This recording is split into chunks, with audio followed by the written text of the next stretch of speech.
Tantor Audio, a division of Recorded Books, presents War Dogs, Amazon Warriors by A.J. Newman. Narrated by Roger Wayne. Chapter 1. Hole number 10, Smyrna Golf Course, Smyrna, Tennessee. I was in a daze, thinking about how I had survived the apocalypse so far. Max and I had endured an airplane crash caused by a nuclear EMP blast, been interned in a rogue FEMA camp, and been kicked in the balls by my new girlfriend. And all of that was after we survived an IED attack by terrorists in Europe. Max and I are hard to kill. Max is my Belgian Malinois military working dog. We are best friends and survivors. I woke up to my surroundings when I heard the snarling and rustling of bushes. Then Max alerted toward the sound. "Max, what do you smell?" I know, I was a bit dense, but then it struck me that whatever was crashing through the bushes was going to ruin our day. I saw a suitable tree and yelled, "Cat, climb up into that tree as far as you can." Cat stood there with a dumb look on her face. "Now!" I barked. I took the 2 steps to her side and picked her up. I lifted her as high as I could and then shoved her feet further up until she grabbed a limb. I turned to Max, lifted him, and hooked him to his chest harness. Cat cried out, "Jason, you yelled at me. I thought you loved— Oh, shit!" I heard the barking coming from the direction of the Sam Ridley Parkway. We'd crossed the Smyrna Golf Course, sticking to the woods and trees as much as possible.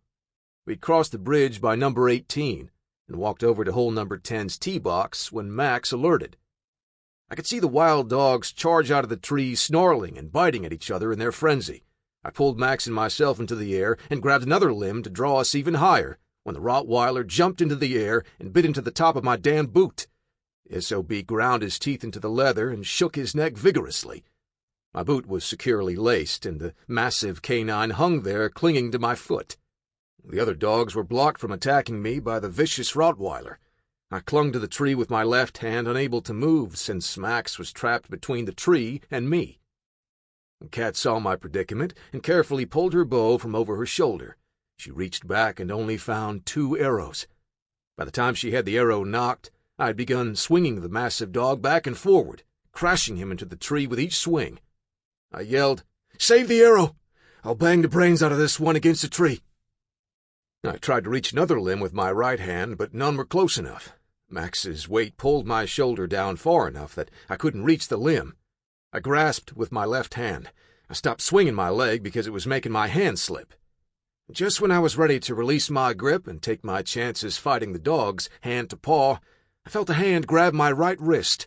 I instantly knew it was Cat's tiny hand. "Jason, kick the bastard with your other foot until he drops off," Cat urged. I couldn't see the monster dog, but kicked with my heel and struck his neck. Damn, nothing happened.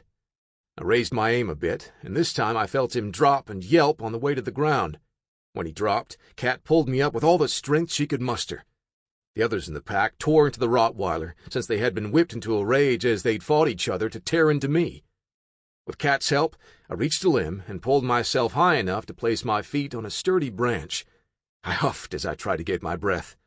I was a strong man, but hanging from one hand with the weight of Max and that Rottweiler had taxed me to the limit. I looked up at my girl and said, "Hey, beautiful, you saved my life again." She patted my side with her foot. "I could have killed the bastard with 1 arrow and saved you from the beast," she said, and then watched the pack tear into the dog below.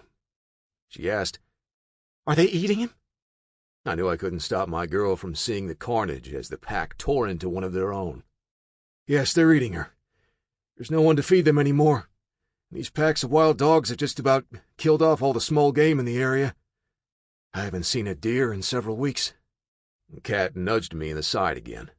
"Big boy, how are we going to get down as long as they think MMax or one of us is their next meal?"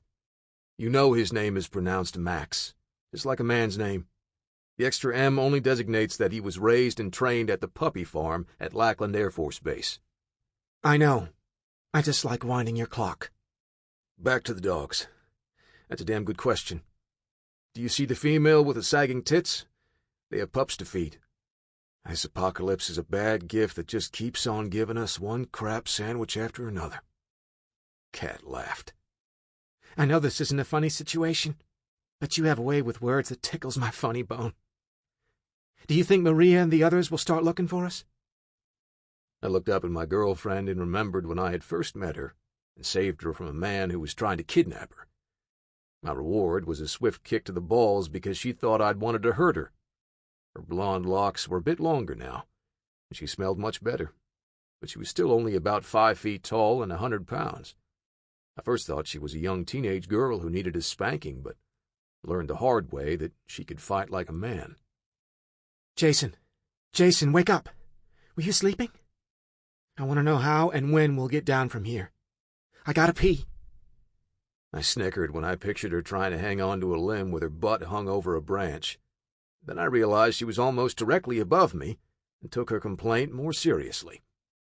Hon, we can't shoot the dogs because the general's men could be close by.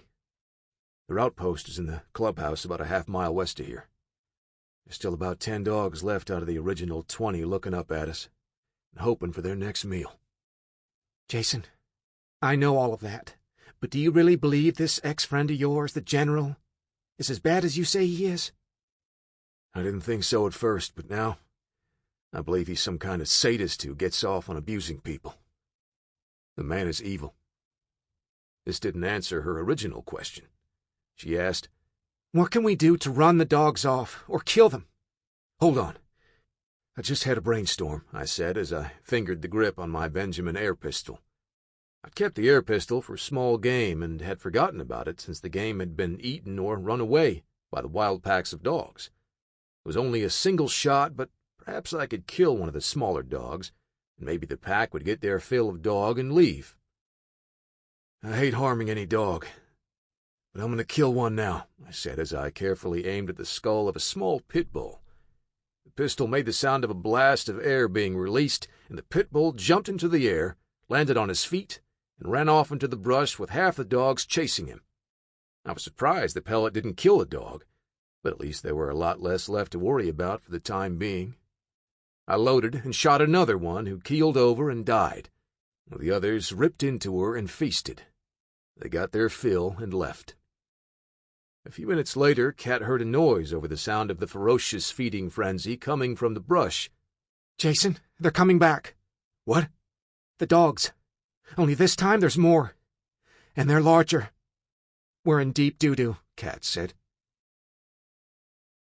We'd been up the tree for several hours when the wind blew from the west down Sam Ridley Parkway and across the number 10 tee box to us.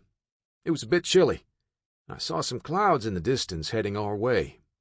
I hoped the rain would hold off until we could climb down to safety. Max had noticed the scent of several dogs but didn't think they would attack. Then he heard the hungry growls and alerted on the sound. He also gave a low but fierce growl to get his human's attention. Max prepared to launch himself at the charging animals when his human lifted his own mate up into the tree. He was surprised when his human picked him up and strapped him to his own chest. Max was ready to defend his master and best friend. Max was helpless when the large dog clamped down on his human's boot. He tried to bite the attacker but couldn't reach him. As suddenly as the dog had attacked, he fell to the ground when his human kicked the dog on the snout. Max heard the clamor and smelled the riot of scents emanating from the new pack of dogs joining the attack. He barked and nudged his human with his snout to get his attention. Then something strange happened. A scent rode the wind that he hadn't encountered since his early days with his human over in that sandy place. It was the scent of the monster cats. We watched the brawl below while several smaller dogs were ripped to shreds. With tears in her eyes, Cat said, Those were someone's puppies a few months ago. Now they're dog food. I fished some paracord from a vest pocket and passed it up to Cat. She gave me a weird, what-the-heck look. I said, Tie yourself to that branch above you and take care of, well, you know. Jason, I gotta pee. Can't you say pee? Yes, but I try not to be vulgar around women. Cat tied herself to the branch and accomplished a task that would defy a high-wire artist. She then said, I hope we're not up here in the morning, because... I get the picture. And if we have to, we'll shoot our way out of the tree before crap rains down from above. The sun had slipped below the horizon hours ago, and the temperature kept dropping. My hands were cold, but I had to keep clinging to the limbs. Cat and I still clung to the tree branches, even after the light sprinkle of rain earlier and the chilly breeze. I searched the area around us and didn't see anything in the trees to our east. I gazed northwest and could see the golf course in the twilight. I'd golfed at the Smyrna golf course many times over the years, and I was pissed at what I saw. The once great fairways were covered in weeds and young bushes. The grass on the greens were a foot tall and covered in crabgrass. Golf didn't seem as important now, but I wondered if I would ever play the game again. Max squirmed in his harness and woke me from my daydream. He was very uneasy the entire time we'd clung for our lives. Then a roar coming from the brush rattled my nerves. I instantly recognized the sound a huge cat makes from my tour of Afghanistan. The enemy had let all of the animals out of a nearby zoo in hopes they would attack my unit. These were lions. Max heard the roar, became very excited, and almost caused me to lose my grip. I said, "Easy, boy. We're okay up here in the tree." Then I said, "Cat, can you climb a bit higher?" Cat replied, "I'm climbing. Don't you believe what you told Max?" I looked up and didn't see her, but heard her scrambling higher up the tree. "What the heck was that, Jason? It scared the crap out of me." "Hon, it must be a cougar or lion that escaped from a zoo. Anyway, it's a big-ass cat, and they can climb trees. Don't worry. We'll shoot the bastard and then worry about who hears it. I won't let the beast get to you." The roars coming through the bushes didn't go unnoticed by the dogs. About half of them ran with their tails tucked between their legs after the first roar. The others crouched down, ready for a fight. There was just enough light from the moon to see the dogs with their backs to the tree and facing where the sound had come from. Suddenly, a shadow ran through the middle of the dogs, and one howled in pain when the large cat sunk its teeth into the medium-sized dog on the run. 1 second the dog was there, and the next, the others were confused about what had happened to him. I watched from above and saw the huge cat carry the mutt off into the bushes, and then I saw 2 more of the beasts circling the dogs. "Cat, be careful what you wish for. The dogs are being eaten one at a time by the lions. I hope they get full really soon." The cats attacked the dogs once more, and the remaining dozen dogs took off in all directions with the lions chasing them. I was ready to climb down when one of the lions walked out of the bushes and stared straight up at us. The lion licked the blood around her maw and calmly walked away to find easier prey. We waited for a while before we spoke. I said, "I think it's safe to go down." "You've got to be kidding. I'm not going to the ground until the sun comes up. Every school kid knows lions hunt at night." I replied, Okay. I guess you're right. Tie yourself to a limb so you won't fall if you go to sleep. I'm taking Max down so he can do his business. He's been squirming and passing gas for an hour. We'll be back up in a minute." The silence was unnerving. Only the sound of crickets chirping split the eerie silence. I lowered myself to the ground and unhooked Max. Max stopped to sniff the air and then relieved himself on the tree trunk. He walked about 20 feet away and fertilized the grass before returning. Max kept sniffing the air and sat on the ground, looking at me. Max obviously wasn't concerned about any immediate danger, so I extended our break for several more minutes. After about 20 minutes, Cat said, "Get your ass back up the tree. They're sneaking up on us from downwind." "Oh, shit," I said as I hooked Max up to his rig and started to climb. Again, a tiny hand came down, grabbed the back of my chest rig, and helped pull us upward. I heard a growl below and scampered quickly up the tree. I stopped about 20 feet up and peered down through the darkness to see a lion clawing the tree. Another joined in with the first one scratching on the tree. I looked down and could faintly see my rifle lying on the ground. "Cat, pass your shotgun down to me. I left my rifle on the ground." "Here it comes. Don't drop it." Smartass, Cat snickered. I don't see your ass doing any tricks, and I have my shotgun. Where's your rifle? It looks like I'm the smart one. Yes, dear. I felt the gun hit my hand and closed my fingers around the stock. The lions continued to paw on the tree for a short while longer, and then disappeared back into the brush. Cat saw them leave and said, You going down again? Please give me my shotgun back if you go down. I don't want to lose it. I kept my mouth shut, this time. I didn't sleep, but Max snored in his sleep. I wondered how he could sleep with monster cats roaming around, but remembered we had both slept while others had stayed awake on watch. I guess this wasn't so much different from being in a war zone. I looked up and saw Cat slumped over with her face against a branch. That would leave a pattern on her face for the rest of the day. I suddenly realized it was light enough for me to see her face clearly, even though the sun was still below the horizon. I decided to let her sleep until the sun was higher in the sky. Maybe the cats would be in their dens by then, and we could hightail it out of here. Max was still asleep, which gave me time to reflect back on the past few months.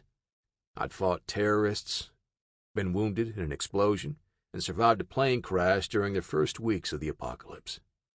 The next 2 months hadn't been much better. I'd been shot, bitten, and had several friends and loved ones killed. The only bright spots were finding my sister alive and meeting Cat. It had been only a few weeks since I'd returned with my nephew after my dad and Michael's wife and daughter had been killed. I knew I was in some kind of denial because I couldn't cry. I held back the rage because I didn't have anyone to blame or kill for their deaths. I had killed most of their killers, and the others had been killed by my friends before they had died. I caught myself feeling pity for myself and slapped my face. I smiled because I'd changed my thoughts to the pixie warrior sleeping soundly above me. Cat had started out on my shit list because she was so stubborn and hard-headed. I still held my crotch every time I thought about our first meeting. She thought I was attacking her. Later, we had saved each other's lives several times, and we'd fallen in love along the way. Max stirred, and after looking all around me, I climbed to the ground and let Max loose to roam. He headed away and appeared to be sniffing the ground all around the tree. I kept guard against the return of the big cats. I heard a noise above me and looked skyward. Cat, come on. She jumped to the ground before I could complete my sentence. I'm down. Let's run. Whoa, the cats and dogs are gone. No need to panic, I said as I handed the shotgun to her. I drew her near to me and wrapped my arms around her. Good morning, beautiful. I need my good morning kiss. You do understand the concept of morning breath, don't you? I won't breathe. Now kiss me. I gave her a passionate kiss and held her tight to my chest. It was always a bit awkward with her standing on her tiptoes and me bending over a foot to match up. Kissing in bed was much easier and ended up being much more fun. I lifted her up to eye level and she wrapped her legs around me. We stood there kissing until Max sat down beside me and whimpered. I slowly let Cat down and said, Max, old boy, you miss Mom feeding you while she cooks every morning. Damn. That reminded me about Mom being upset because Cat and I were living in sin. I heard about it every day when Mom was around. I'd hinted at getting married, but Cat ignored me. I tossed Max some dried deer meat and walked up to Cat, who was checking her backpack and shotgun. I took her hand and kneeled down. Darling, I don't have a ring, but I want you to marry me. I promise to give you a ring later. Cat said, Of course I'll marry you. Here's a ring we can use. Your mom gave it to me the other day, and I was working up the courage to ask you to marry me. We kissed. So, Mom has been working on you too, Cat said. I love Mom, but she's about as subtle as a freight train. I knew you loved me and would ask eventually, but the last thing she did before we left was to hand me her engagement ring, and she said, "I don't want my grandbabies to be born out of wedlock." I thought for a minute. Doesn't she know you can't have children for a couple of years? Yes, but she wants more grandkids. Jason, would you be mad if a child came along? It would be a bad time to start raising a kid now, but we do our best to make him safe and raise him the right way. Oh, no. The first one will be a girl. What is the right way? Drinking beer, killing bad guys, and knocking innocent women to the ground? I held her close. No, I meant God-fearing, well-educated, and killing bad guys. She replied, "Girls also kill bad guys." Chapter 2. Smyrna, Tennessee. Max didn't catch the scent of the big cats or wild dogs during the quarter-mile trek to the woods along the highway. He sensed the big cats were smart enough to stalk them from downwind, so he growled every now and then to keep his human alert. The road between his human and the building he watched was wide, and the area in front of them was open, so any attack would come from behind them. Max stayed vigilant the entire time his human watched the building. Max then felt something he'd never felt before. He feared for his pups. The lions could attack the barn. He couldn't leave his human, but he wanted to go home soon and check on his puppies. Jason, those dogs were bad enough, but the lions scared the crap out of me. Do you think they came from the Nashville Zoo? That would be my guess. It also means we could run into tigers, bears, and rhinos, I replied, and then saw something that caught my interest. I raised my binoculars. An old pickup drove across the 9th fairway up to the clubhouse. A man with a rifle and 4 people were in the back. 2 men exited the cab, and the men and women lined up in front of the door to the clubhouse. A man came out of the clubhouse and examined the people. He shoved a woman back to the men and carefully examined the woman he kept. Cat was curious. Why did they send the woman into the clubhouse and the other to stand in front of the cart barn? It wasn't funny, but I wondered how naive my girl was. Cat, take the binoculars and look at the 2 women. Son of a bitch. I interrupted. Cat, I've never heard you drop the F-bomb, much less the MF word. My mom would pass out if she heard you curse like that. Cat said, Those bastards selected the good-looking young one and sent the homely one with the men. My guess is the young one will be their plaything, and the others will be put to work on a farm. How could our government do this? Babe, it's not our government, or FEMA. The rogue FEMA unit and Army men took over their commands and now use them for evil. This isn't government-sanctioned. I've been meaning to tell you. Your mom put me in timeout the other day. Do what? My puppy bit me on the arm while we were playing, and it surprised me. I might have said a few bad words. Mom calmly led me to a chair in the kitchen and told me to face the corner for 15 minutes. I tried hard not to snicker, and definitely not to laugh. I told you that Mom doesn't like cussing. She shouldn't have treated you like a child, though. I'm not mad at Mom. It's her house and her rules. I know I have a potty mouth and try hard not to curse around you or the others. I don't want to be cussing when we have children. I laughed and said, Besides, it's my job to teach the kids how to cuss, she said. Not funny. Now, what are we looking for on this surveillance trip besides perverts and slavers? Our goal is the same as we discussed with Maria before we split up yesterday. We need info on the enemy's troop strength, outpost locations, and how many farms they've taken over. Oh, also how close they are to our farm. The rest of the morning was boring but fruitful. There were 24 troops stationed at this outpost, and they processed 11 detainees during the 5 hours we watched them. Cat wanted to attack the outpost. However, even she realized it would be a suicide mission. We ate some dried venison on biscuits and slid back into the woods to go to our rendezvous with Maria and the others. The surveillance of the General's people was a secondary mission. Our primary objective was to find the groups who had met with Zack and agreed to join us in a mutual assistance group, MAG. This accomplishment would make all of the groups stronger, and would allow us to start a trade and bartering process. Our meeting location was 4 miles north as the crow flies, but was more like 6 miles, as we worked around the Smyrna airport and Percy Priest Lake to the old youth camp at the banks of the lake. "Let's stop and see if we're being followed by man or beast," I said, and then added, "Max is a bit jittery, and that could mean something's out there." Kat said, "Let's stop and rest a bit. I didn't get much sleep last night." "Okay, let's climb that antenna and get on top of the building. We can watch for big cats, dogs, and people." Kat scampered up the antenna while I hooked Max to the harness. I didn't climb up as fast and noticed I was getting out of shape. I worked my butt off every day but didn't tax my muscles like I had done before in the Army.